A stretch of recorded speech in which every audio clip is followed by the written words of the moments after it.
HOA ordered my power disconnected over a fake violation. They picked the wrong house.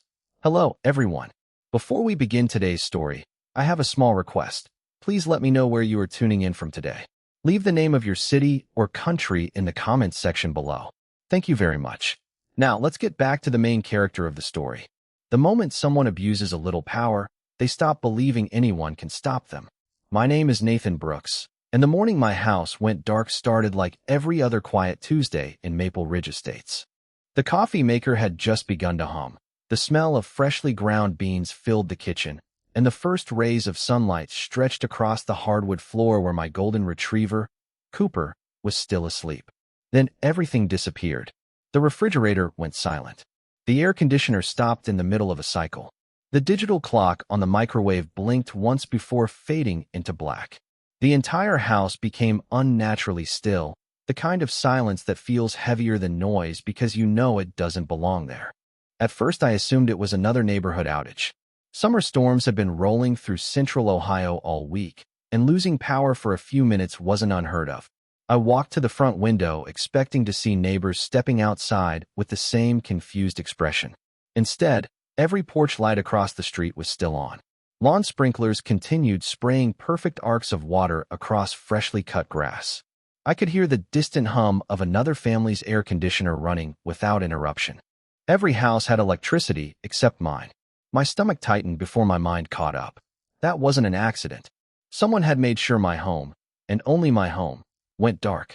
Before I could even reach for my phone, a white SUV with the Maple Ridge Homeowners Association logo slowly rolled to a stop across from my driveway. I recognized it immediately. Linda Parker climbed out wearing her usual pressed navy blazer despite the 90-degree weather. She carried a thin manila folder under one arm as if she had been waiting for this exact moment. She didn't knock on my door. She didn't have to. She simply stood near the sidewalk with a smile that never reached her eyes until I stepped outside. "Looks like ignoring HOA notices finally caught up with you," she said calmly, almost proudly. "Maybe next time you'll take our violations more seriously." I stared at her for several seconds, trying to process what she had just admitted without actually admitting it. "My power was disconnected," I replied. "Exactly," she answered with a slight shrug. "Consequences have a way of getting people's attention." Then she turned around, climbed back into the SUV, and drove away as casually as if she'd just reminded me to trim my hedges. Most people probably would have exploded right there in the driveway. Maybe I would have years ago, but experience had taught me something far more valuable than anger. Angry people make mistakes. Patient people collect evidence. I walked back inside, unlocked my phone, and opened the security camera app. Every camera surrounding my property had recorded in battery backup mode. Linda's arrival, her exact words, the timestamp, the vehicle number, everything was preserved automatically. I quietly saved multiple copies to cloud storage before making a single phone call. That habit had started months earlier after a series of strange interactions with the HOA that seemed too coordinated to be coincidences. Looking back, I realized the real story didn't begin with the lights going out. It began weeks before that, when Linda became strangely obsessed with my property. At first, it was little things, a warning about my mailbox being the wrong shade of black, another notice claiming my American flag wasn't positioned according to community guidelines, and a complaint that my landscaping lights were supposedly too bright even though they were identical to half the neighborhoods. Each letter arrived with polished legal language designed to sound official enough that most homeowners would simply pay the fine and move on. I didn't. I read every page, checked every bylaw, and filed every document in chronological order. Something about the pattern felt wrong. Every accusation seemed carefully chosen to create a paper trail rather than solve an actual problem. Standing there in my silent kitchen that morning, surrounded by appliances that no longer worked while the rest of the neighborhood carried on as if nothing had happened, one thought became impossible to ignore. Linda Parker believed she had finally found the pressure point that would force me to surrender. What she didn't know was that the moment my house lost power, her plan had already begun falling apart, because she hadn't just picked the wrong homeowner. She had picked the one neighbor who documented absolutely everything. I stood in my kitchen for another minute listening to a silence that no family ever notices until it suddenly arrives. The refrigerator had already begun losing its chill. The ceiling fan hung motionless above the dining table. And even Cooper wandered from room to room with a confused look as though he could not understand why the familiar background sounds of home had vanished. Instead of calling Linda or the Homeowners Association office, I dialed the electric utility. Years of working as a commercial project manager had taught me one simple lesson. Never argue with the person making accusations before you understand the paperwork behind those accusations. After navigating through the automated menu, I finally reached a customer service representative named Melissa. She confirmed my address, verified my identity, and then paused much longer than I expected. I could hear her keyboard clicking rapidly before she finally spoke. "Sir, according to our system, your service was disconnected following a compliance request that referenced an unsafe exterior electrical modification." I frowned immediately. "What exterior modification?" I asked. "I have not changed anything." She hesitated again. "I cannot discuss every internal note over the phone, but the request references documentation stating that an inspection identified unauthorized electrical work, creating a potential safety concern." I walked over to the breaker panel inside my garage. Every inspection sticker remained exactly where the county inspector had placed it months earlier after approving the installation of my backup generator transfer switch. Everything had been permitted. Everything had been inspected. Everything had passed. "Melissa," I said as calmly as I could, "I have signed permits, county inspection approvals, and photographs from every stage of that installation. Whoever submitted that information was wrong." She lowered her voice slightly. "Then I recommend visiting one of our local offices with your documentation. I also suggest requesting a complete service history." She could not say anything directly, but something in her tone told me she understood this situation was unusual. The call ended, but my questions only multiplied. Why would anyone claim there had been unauthorized electrical work when the county itself had approved every step? More importantly, who had benefited from making that claim? I already suspected the answer, but assumptions are worthless without proof. I unlocked the fireproof filing cabinet in my home office and pulled out a thick blue binder labeled property records. Some people collect baseball cards. I collected paperwork. Inside were copies of permits, inspection reports, invoices, surveys, warranty documents, and every single letter the Homeowners Association had mailed to me since I purchased the house 3 years earlier. As I flipped through the pages, a pattern slowly became impossible to ignore. The complaints had started almost immediately after I declined to replace perfectly healthy trees simply because Linda believed they blocked the decorative view from the community entrance. Then came the mailbox citation, then the landscaping notice, then the complaint about my driveway sealant supposedly being the wrong finish. Every issue had been minor by itself, but together they created something much larger. Someone had been building a record against me one document at a time. My eyes stopped on a violation letter dated 6 weeks earlier. It claimed an architectural review had discovered unauthorized utility equipment visible from the street. I remembered laughing when I first read it because the so-called utility equipment was nothing more than the electrical meter installed by the utility company itself years before I bought the property. I had responded with photographs and copies of the county records. The Homeowners Association never replied. Instead, they simply moved on to another complaint. That silence suddenly felt significant. They were never interested in my explanations. They only wanted another piece of paper to place inside a file with my name on it. I spread every violation notice across my dining room table until the surface disappeared beneath overlapping documents. Dates, reference numbers, signatures, inspection claims. Something caught my attention almost immediately. Several letters listed different committee members as approving the violations, yet the signatures looked almost identical. The slant of each letter, the spacing between names, even the pressure marks from the pen looked remarkably consistent. I grabbed a magnifying glass from my desk drawer and compared them side by side. Either 3 different people had somehow developed identical handwriting, or one person had been signing multiple names. I took photographs of every page before returning them to the binder. Then I checked my security cameras again. Linda's visit that morning had been perfectly timed, arriving less than 3 minutes after the power was disconnected. She had not come to investigate. She had come to watch. That realization settled over me with surprising clarity. This had never been about electricity. The electricity was only the tool. The real objective was pressure. They wanted me frustrated enough to make a careless decision, admit to something I had never done, or simply pay whatever penalty they demanded to restore normal life. Unfortunately for them, pressure has a strange effect on certain people. Some crack, others become more focused. As I closed the binder and looked once more at the dark kitchen around me, I knew exactly which kind of person I was. I left the house with a folder tucked under my arm and drove straight to the regional customer service office for the utility company.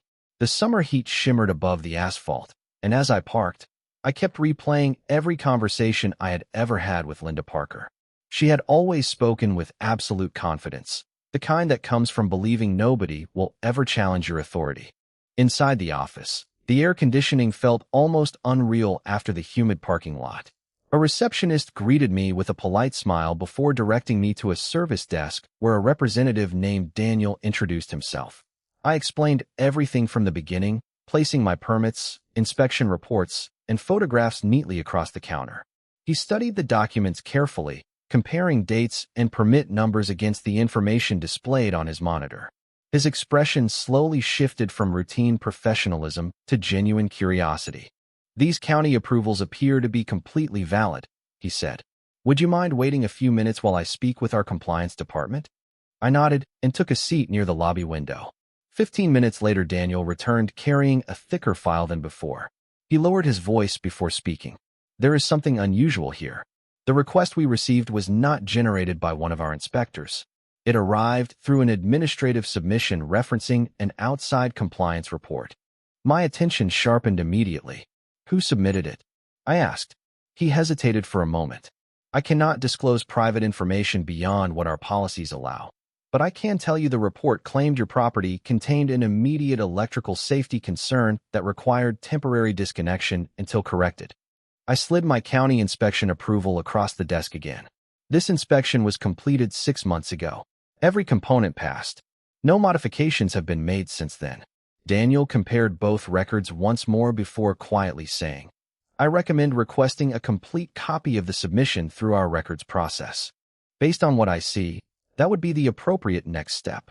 He handed me the necessary request forms, and I completed them before leaving the office. Driving home, I realized the situation had become much larger than a disagreement with the Homeowners Association. Somewhere between the county records and the utility company's files, an entirely different version of my property had been created. Someone had described work that never existed. Someone had attached language serious enough to interrupt electrical service. Most importantly, someone expected nobody to compare that story against the official permits. When I pulled into my driveway, another envelope was sticking halfway out of my mailbox. The return address belonged to the Homeowners Association. I opened it immediately. Inside was another violation notice stating that because I had allegedly failed to correct the electrical hazard, daily fines would begin accumulating within 72 hours. The letter sounded almost rehearsed, repeating phrases like community safety, governing authority, and homeowner responsibility. Yet one sentence stood out more than every other line. It referenced an inspection completed 2 days earlier. That stopped me cold. 2 days earlier, I had been home nearly the entire afternoon working remotely. My security cameras covered every entrance to the property. Nobody from the Homeowners Association had stepped onto my land. Nobody from the county had visited. Nobody from the utility company had appeared. I opened the camera recordings and reviewed the entire day minute by minute. Delivery drivers, neighbors walking dogs, children riding bicycles, a landscaping crew across the street. No inspectors. No Homeowners Association representatives. No official vehicles. The inspection described in the letter had never happened. Instead of making me angry, that discovery gave me something much more valuable. It gave me a measurable fact that could be verified independently. I saved the complete footage to multiple external drives and uploaded encrypted copies to cloud storage before creating a timeline document listing every relevant event down to the minute. Then I placed the newest violation letter beside the earlier notices. The language had become noticeably stronger with each letter, almost as though someone was deliberately increasing pressure because the previous attempts had failed. The pattern was no longer subtle. First came cosmetic complaints, then procedural accusations. Now the allegations involved public safety and utility service. Every step escalated the consequences without ever presenting actual evidence. Late that afternoon, my next-door neighbor, Michael Turner, walked across the lawn carrying a cooler filled with bottled water after noticing my house was still without electricity. We had always been friendly, though never especially close. After hearing what had happened, he frowned and said something that caught my attention immediately. Linda was telling people at the last board meeting that one homeowner was about to learn an expensive lesson. She never mentioned your name, but now I cannot help wondering if she already knew this was coming. I thanked him for the water, but said very little in return. Rumors were interesting, but they were never enough. Facts were what mattered. As the sun began setting, I stood on my back patio watching lights slowly appear in every neighboring home while mine remained dark. Linda believed the growing inconvenience would eventually wear me down. Instead, every new document, every unexpected letter, and every suspicious timeline inconsistency was quietly strengthening a case she did not even realize she was helping me build. I did not contact Linda the next morning. I did not send an angry electronic mail to the Homeowners Association, and I certainly did not respond to the latest violation notice. Silence can be a powerful strategy when the other side believes they already control the outcome. Every hour they assumed I was becoming more desperate was another hour they lowered their guard. Instead of arguing, I built a timeline. I covered the dining room table with folders, printed photographs, utility records, county permits, inspection approvals, security camera timestamps, and every letter the Homeowners Association had mailed during the past 3 years. Then I drew a long line across a legal pad and began placing every event in exact chronological order. The pattern became even clearer once everything sat in front of me. Every accusation appeared shortly after I had challenged a previous claim with documented evidence. They never admitted an error. They simply changed the subject and invented a different problem. It was almost as though someone believed volume could eventually replace truth. While reviewing another camera recording, I noticed something I had overlooked before. 2 weeks before my electricity was disconnected, Linda's white sport utility vehicle had slowly driven past my house 3 separate times within a single afternoon. She never stopped. She never approached the property. She simply drove by, paused near the curb for a few seconds, and continued around the block. At first glance, it seemed meaningless, but when I compared those timestamps with the dates on the violation letters, I realized every drive-by occurred immediately before a new complaint arrived in my mailbox. She had never inspected anything. She had simply created the appearance of oversight. That observation led me to another question. If no inspection had actually occurred, where had the detailed descriptions inside the violation notices come from? I retrieved high-resolution copies of every letter and examined them carefully. Certain phrases appeared repeatedly, word for word, even though the documents claimed to come from different committees on different dates. The same unusual wording, the same punctuation choices, even the same formatting inconsistencies appeared throughout the entire stack. Whoever prepared those notices had unknowingly left behind a writing fingerprint. I highlighted every repeated phrase and added those notes beside my growing timeline. Later that afternoon, I drove to the county building to request certified copies of every permit and inspection associated with my address. The clerk behind the counter introduced herself as Rebecca and patiently searched through the records. A few minutes later, she returned carrying a neatly organized packet. "Everything on file shows final approval," she explained. "There are no unresolved electrical violations associated with your property." I asked whether anyone had recently requested copies of those records. She checked again before answering. "No recent requests from outside agencies that I can see." That answer mattered more than she realized. If the Homeowners Association truly believed there was an electrical safety issue, requesting the official county file would have been the obvious first step. The absence of that request suggested they were never interested in confirming the facts. They had moved forward without verification. Before leaving, I obtained certified copies with the county seal on every page. Those documents would carry more weight than ordinary photocopies if questions ever reached a formal hearing. Back at home, I scanned every certified record into multiple digital folders and backed them up in 3 separate locations. Friends had occasionally teased me for being overly organized, but that habit no longer seemed excessive. It felt essential. Just before sunset, my telephone rang.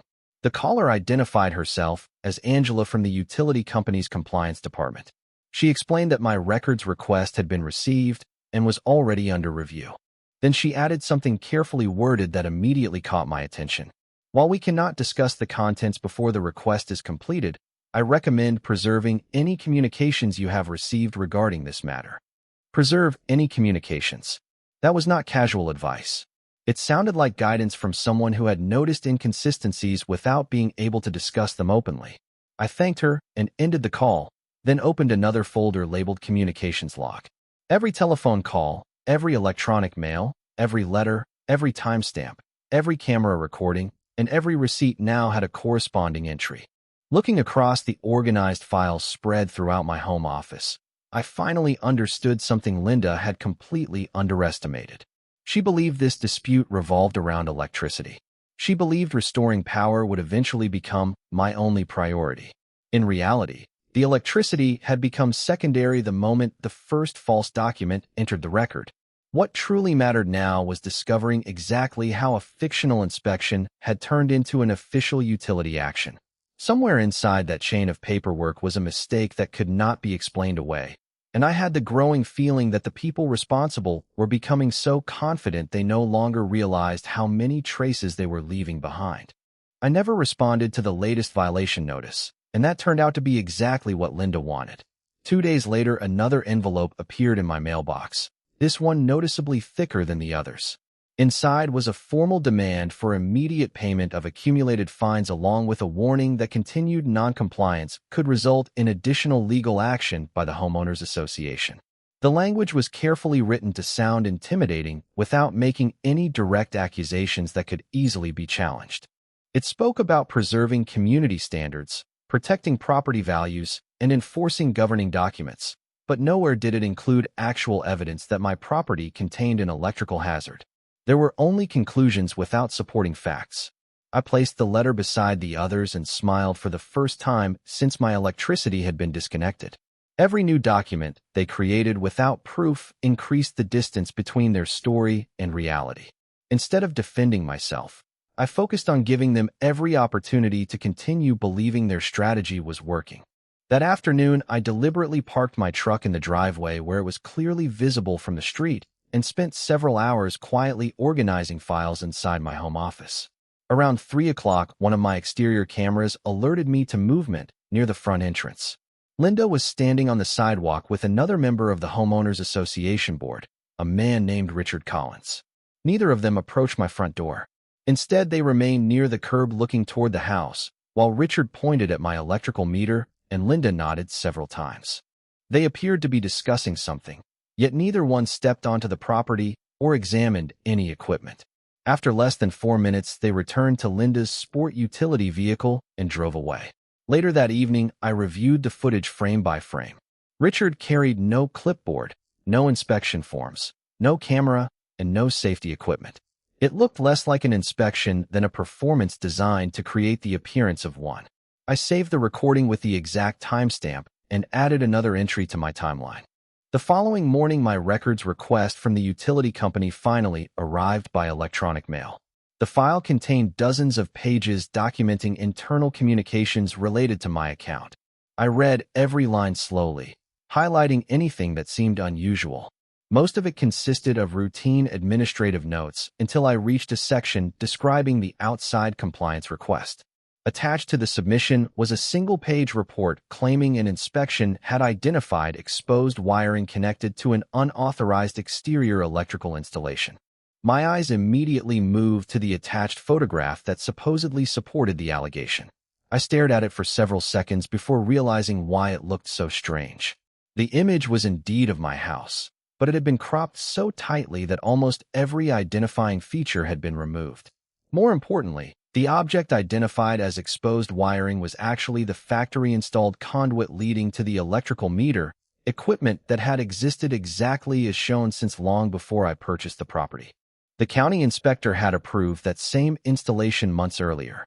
Even more interesting was the file information embedded within the document. The photograph had been created weeks before the inspection date listed in the report. The timeline did not match. I enlarged the image further and noticed something almost impossible to see with the naked eye. Reflected in one of the front windows was part of a white sport utility vehicle parked along the curb.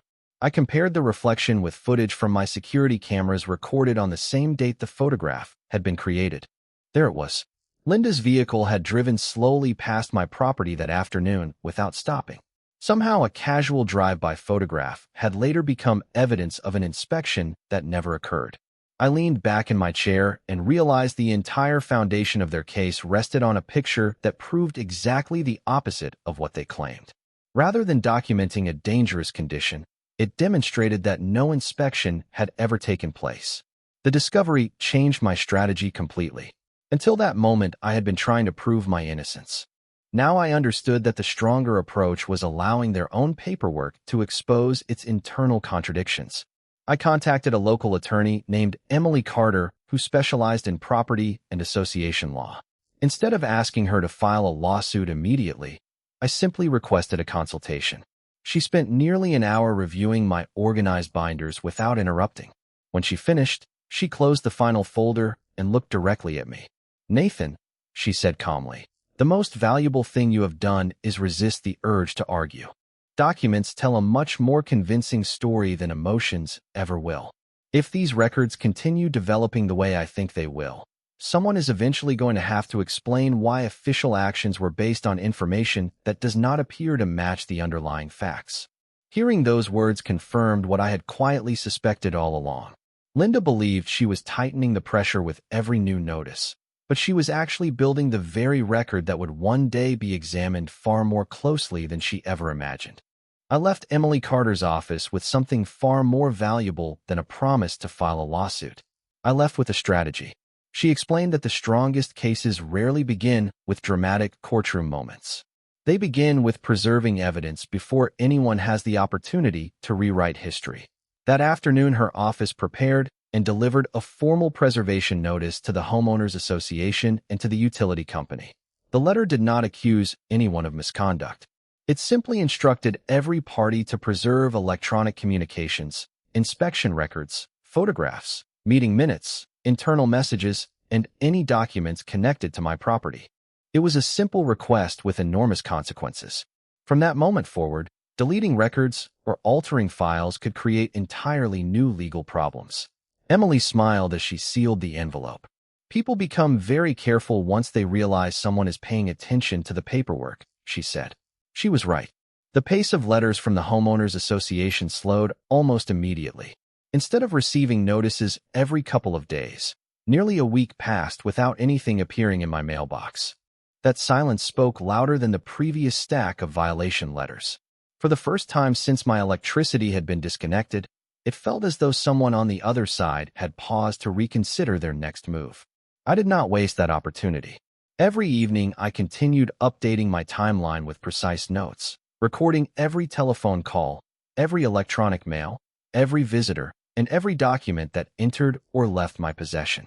I even photographed my electrical meter each morning and each evening, creating a dated visual record showing that nothing about the equipment had changed. Some people might have considered that excessive. I considered it insurance. 3 days later, Emily called with an update. "Nathan, I think we should submit one more request before taking any larger steps." She explained that the utility company maintained internal activity logs showing when files were uploaded, modified, and reviewed. Those logs often included timestamps that ordinary reports never displayed. If the inspection report had truly been prepared when the Homeowners Association claimed, the system history should confirm it. If not, the discrepancy would become extremely difficult to explain. We submitted the request that same afternoon. While waiting for a response, life inside the neighborhood continued almost normally. Neighbors waved as they walked their dogs. Children rode bicycles past my driveway. Delivery trucks arrived and departed. Yet something subtle had changed. People who had barely spoken to me before now seemed unusually curious. Michael stopped by again carrying a portable fan that could operate from a rechargeable battery. While we talked on the front porch, he quietly mentioned that several homeowners had begun asking questions after noticing my house remained the only one without electricity. Linda had apparently described the situation as a dangerous code violation, but when residents looked toward my property, they saw neatly maintained landscaping, a clean exterior, and no visible sign of the severe hazard she had described. Reality and the official story were beginning to drift apart. The following morning, an electronic notification arrived from the utility company informing me that additional responsive records were ready for release. I opened the files immediately. At first glance, they appeared technical, filled with system entries, employee identification numbers, and timestamps. Then one line caught my attention. The original compliance report had not been uploaded on the date listed within the report itself. According to the system log, the digital file entered the utility database nearly 48 hours later. Even more surprising, the attached photograph had been modified only minutes before the upload. I compared those timestamps with my security camera archive. During the exact period when the image metadata showed recent modification, Linda's white sport utility vehicle had once again driven slowly past my property. She had never stopped. She had never performed an inspection. Yet somehow a photograph from that drive-by had later become official evidence supporting administrative action. Emily reviewed the records that evening and leaned back thoughtfully. "This is becoming much more interesting," she said. "We are no longer comparing opinions. We are comparing timelines generated by independent systems. County records say one thing. Security cameras say another. Utility logs provide a third timeline.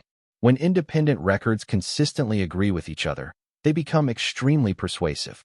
She recommended waiting just a little longer before confronting anyone. At first, that advice surprised me. We already possessed enough information to challenge the allegations publicly. Emily simply smiled and explained, "Right now, they still believe their version of events will survive examination. People who feel secure often create the most revealing evidence because they stop expecting anyone to verify their claims."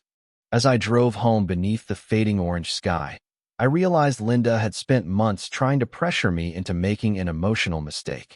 Instead, every quiet day, every preserved document, and every newly discovered timestamp was gradually transforming a neighborhood dispute into something much larger than she had ever intended. The trap she believed she had built for me was slowly closing around the paperwork she trusted the most.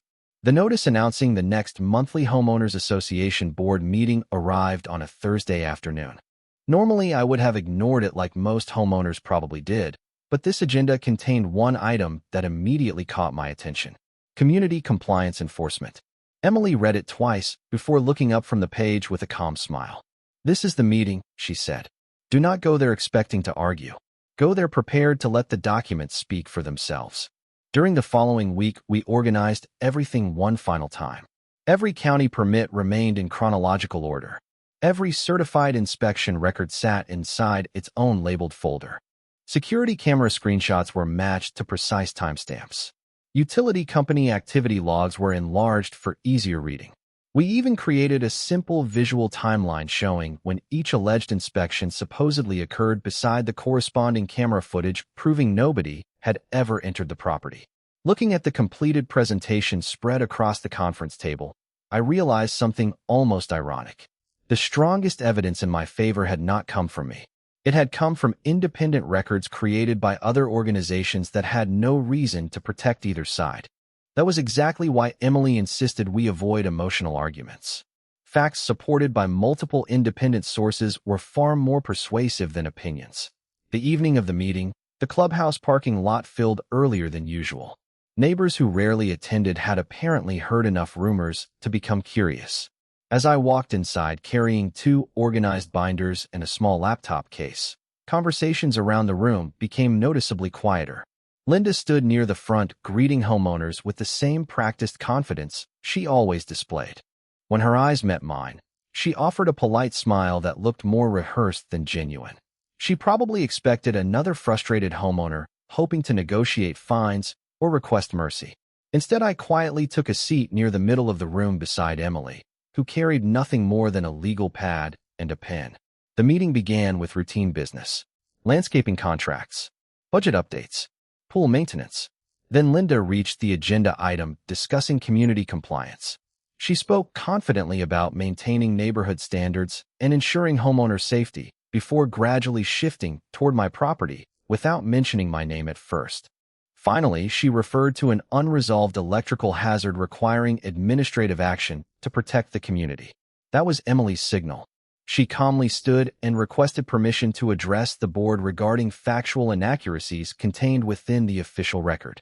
The room became completely silent. Linda agreed, perhaps believing she could easily defend the existing documentation. Emily connected the laptop to the meeting room display and projected the first image onto the large screen. It showed the alleged inspection date listed in the Homeowners Association records beside security camera footage from every angle of my property during the exact same time period. The timestamps matched perfectly. No inspector appeared. No board member entered the property. No official vehicle stopped outside the house. Emily advanced to the next slide without raising her voice. The second image displayed the county's certified inspection approval confirming the electrical installation had passed months earlier. Beside it appeared the violation notice claiming unauthorized work existed despite the county records stating the opposite. Several homeowners leaned forward in their chairs. The room remained completely quiet. Then came the utility company activity log. Emily enlarged the timestamps until everyone could read them clearly. The inspection report had been uploaded almost 2 days after the date printed inside the document. The attached photograph had also been modified immediately before submission. Finally, she displayed the enlarged photograph itself next to security camera footage recorded at the same moment. Reflected inside my front window was Linda's white sport utility vehicle driving slowly past the property without stopping. There had been no inspection. There had only been a photograph taken from the street. Emily did not accuse anyone of misconduct. She simply asked one question. Can the board explain how an inspection report describing observations made on private property was created when independent camera recordings demonstrate that no inspection occurred? Nobody answered immediately. Board members quietly exchanged confused looks, while several homeowners began turning pages through their own meeting packets. Richard Collins lowered his eyes toward the table and slowly removed his glasses. Linda attempted to explain that administrative processes sometimes relied upon available information, but her explanation immediately conflicted with the wording inside the official violation notices that repeatedly described completed inspections rather than preliminary observations. The contradiction hung in the room without anyone needing to point it out. One homeowner near the back politely asked whether similar procedures had ever been used against other residents.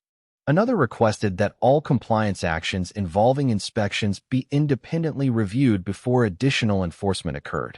The questions kept coming, each one based entirely on documents displayed for everyone to see. I never interrupted. I never argued. I simply watched as the confidence Linda had displayed for months gradually disappeared beneath the weight of records created by her own process. At that moment, I understood something important. The truth rarely arrives with dramatic speeches. More often it appears one timestamp, one document, and one unanswered question at a time until the only story left standing is the one supported by the evidence. I expected the meeting to end with arguments, but instead it ended with silence. Nobody rushed toward the exits. Nobody raised their voice. Homeowners simply remained in their seats, quietly looking from one document to another as though they were seeing the association through entirely different eyes for the first time. Linda gathered her papers with noticeably slower movements than when the meeting had begun. Richard avoided nearly every conversation, keeping his attention fixed on the folders in front of him. Before anyone left, one of the remaining board members cleared his throat and proposed postponing all enforcement actions involving disputed inspections until an independent review could be completed. The motion received immediate support from another director, and within minutes the board voted to suspend the outstanding compliance action involving my property. It was the first official acknowledgement that something had gone wrong. Emily did not celebrate. She simply closed her laptop and whispered, "Now we let the process work." Less than 24 hours later, I received a telephone call from the utility company. A supervisor introduced himself as David Reynolds and explained that, after reviewing the certified county records and additional documentation presented during the association meeting, the company had determined there was no verified safety condition requiring continued service interruption. Arrangements had already been made to restore electrical service that same afternoon. I thanked him, but before ending the call, I asked one question. Was the original compliance submission reviewed again? He paused briefly before answering carefully.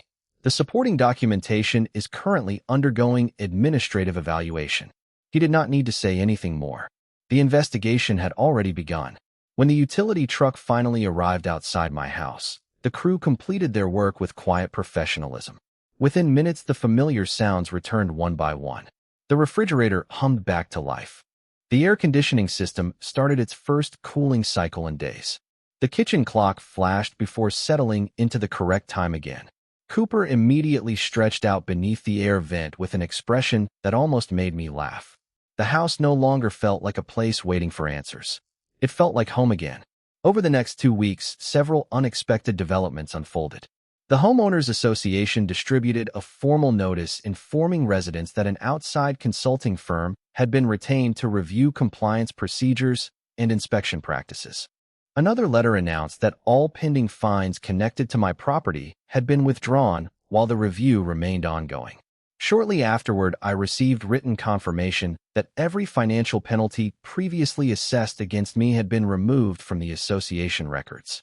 Emily carefully placed each new letter into my binder beside the older violation notices. "Notice the difference," she said. "The early letters were filled with certainty. These new ones are filled with careful language." She was right. Confidence had been replaced by caution. A few days later, Michael stopped by again, carrying 2 cups of coffee. This time we stood on the front porch listening to the quiet sound of the restored air conditioner running inside the house. He smiled and admitted that several neighbors had approached him after the meeting asking how they could obtain copies of their own compliance files. Until recently, most homeowners had simply accepted every violation notice without question. Now they wanted documentation, inspection records, and written explanations before paying another fine. The culture inside the neighborhood had begun changing without anyone organizing a campaign or making emotional speeches. People simply started asking for evidence. Near the end of the month, the board announced another community meeting. Attendance was even higher than before. During that session, the association formally adopted several procedural changes requiring documented inspections, photographic verification tied to recorded dates, and written confirmation before any future enforcement involving utilities or property safety could move forward. The policies were not named after me, and I never asked them to be. That was never the goal. The goal had always been making sure what happened to my family could not quietly happen to someone else. As the meeting concluded, Linda stood and briefly addressed the room. She stated that she would be stepping away from her position while the independent review continued. She offered no detailed explanation and accepted no questions. She simply gathered her belongings and walked out through the clubhouse doors. Watching her leave, I felt something I had not expected. It was not satisfaction. It was relief. Months of unnecessary conflict had finally begun, giving way to accountability instead of accusation. Driving home beneath the evening sky, I realized the biggest victory had never been restoring electricity or eliminating fines. The real victory was proving that carefully preserved facts could outlast assumptions, authority, and appearances.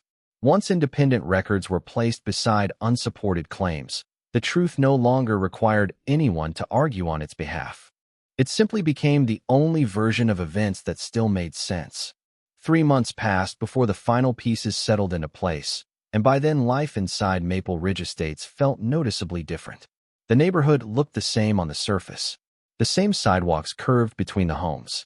The same children laughed while riding bicycles after school. The same sprinklers clicked on each evening as the sun dipped below the trees. Yet something fundamental had changed beneath that familiar routine. Homeowners had started asking questions before signing forms. Board members requested supporting documentation before approving enforcement actions. Meetings that once rushed through compliance reports now included careful discussions about evidence, procedure, and transparency. Trust, I learned, does not return because someone promises to do better. It returns because people create systems that make honesty easier than shortcuts. One quiet Saturday morning, I opened the blue property binder that had followed me through every stage of the ordeal. It was noticeably thicker than when I had first assembled it. The front pages contained the original violation notices. Behind them were certified county permits, inspection approvals, utility records, security camera timelines, preservation letters, correspondence from attorneys, administrative reviews, and finally the letters confirming that every violation, fine, and enforcement action against my property had been formally withdrawn. Tucked into the final sleeve was a brief notice from the utility company stating that my account reflected uninterrupted compliance with all applicable requirements and that the previous administrative action had been resolved. It was only a single page, but it carried more weight than its size suggested. I closed the binder and placed it back inside the filing cabinet, hoping I would never need to open it again. A week later, Emily called with one final update. The independent review had concluded.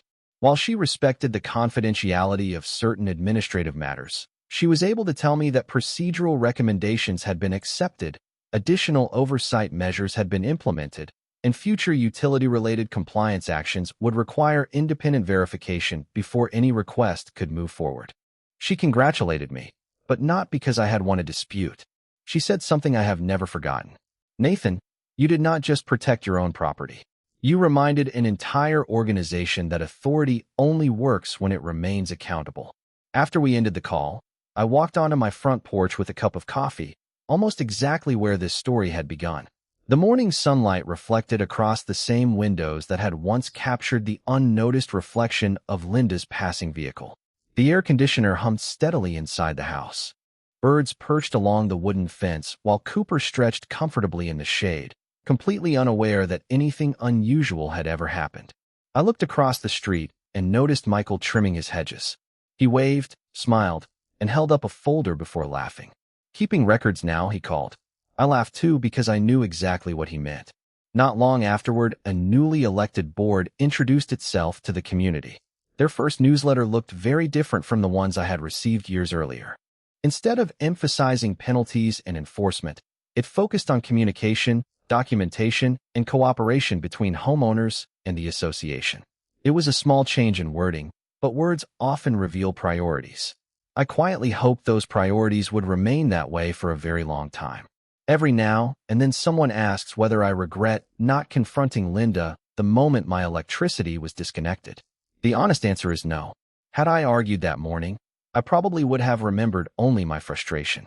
Instead, I remembered every document, every timestamp, every certified record, every calm conversation, and every careful decision that slowly uncovered the truth. Looking back, the electricity was never the most important thing that had been restored. What truly returned was confidence. Confidence that facts still matter. Confidence that patient preparation is stronger than impulsive reactions. Confidence that ordinary homeowners are not powerless simply because someone else occupies a position of authority. Before this happened, I believed justice depended on having the loudest voice in the room. Now I know something very different. Justice often begins in complete silence, with one person carefully preserving one document after another while everyone else assumes nothing will ever change. The lights in my home eventually came back on, but the lesson stayed long after the switches worked again. Power can be interrupted. Reputation can be challenged. False accusations can create temporary obstacles. Yet when truth is supported by evidence instead of emotion, it has a remarkable way of finding daylight. I locked the front door, glanced once more at the peaceful neighborhood around me, and smiled because the house felt exactly as it should have all along. Safe, quiet, and undeniably mine. And if there was one lesson this entire experience left behind, it was the one I hope never to forget. Justice is never the loudest person in the room. It is the quiet stack of honest records waiting patiently for the moment someone finally decides to read them.